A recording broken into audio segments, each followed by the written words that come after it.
This is a tale of a tiny snail and a great big grey-blue humpback whale. This is a rock as black as soot, and this is a snail with an itchy foot.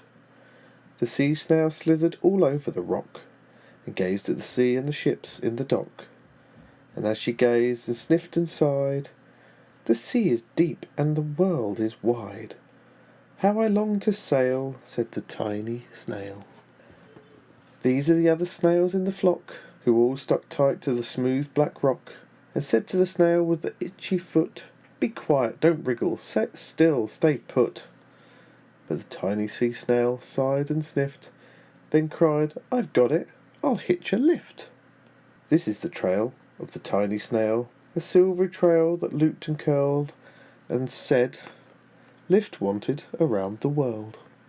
This is the whale who came one night, when the tide was high and the stars were bright, a humpback whale immensely long, who sang to the snail a wonderful song of shimmering ice and coral caves, shooting stars and enormous waves. And this is the tale of the humpback whale. He held it out of the starlit sea and said to the snail, "Come sail with me." This is the sea so wild and free that carried the whale and the snail on his tail to towering icebergs and far-off lands, with fiery mountains and golden sands. These are the waves that arched and crashed, that foamed and frolicked and sprayed and splashed the tiny snail on the tail of the whale. These are the caves beneath the waves, where stripy fish with feathery fins and sharks with hideous toothy grins swam around the whale and the snail on his tail.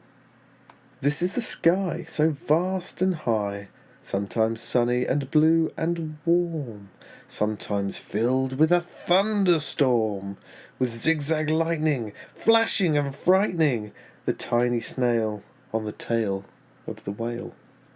And she gazed at the sky, the sea and the land, the waves and the caves and the golden sand. She gazed and she gazed, amazed by it all. And she said to the whale, "I feel so small." But then came the day the whale got lost.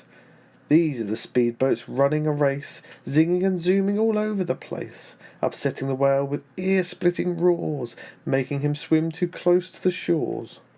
This is the tide slipping away, and this is the whale lying beached in the bay. "Quick, off the sand, back to sea," cried the snail. "I can't move on land, I'm too big," moaned the whale. The snail felt helpless and terribly small. "Then I've got it," she cried, and started to crawl. "I must not fail," said the tiny snail. This is the bell on the school in the bay, ringing the children in from their play. This is the teacher holding her chalk, telling the class, "Sit straight, don't talk." This is the board as black as soot, and this is the snail with the itchy foot. "A snail, a snail!" The teacher turns pale. "Look," said the children, "it's leaving a trail." This is the trail of the tiny snail, a silvery trail saying, "Save the whale." These are the children running from school, fetching the fireman, digging the pool, squirting and spraying to keep the whale cool. This is the tide coming into the bay, and these the villagers shouting, "Hooray!"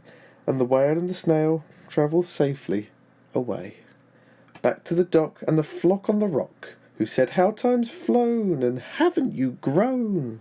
And the whale and the snail told their wonderful tale of shimmering ice and coral caves, and shooting stars and enormous waves, and of how the snail, so small and frail, with her looping, curling, silvery trail, saved the life of the humpback whale.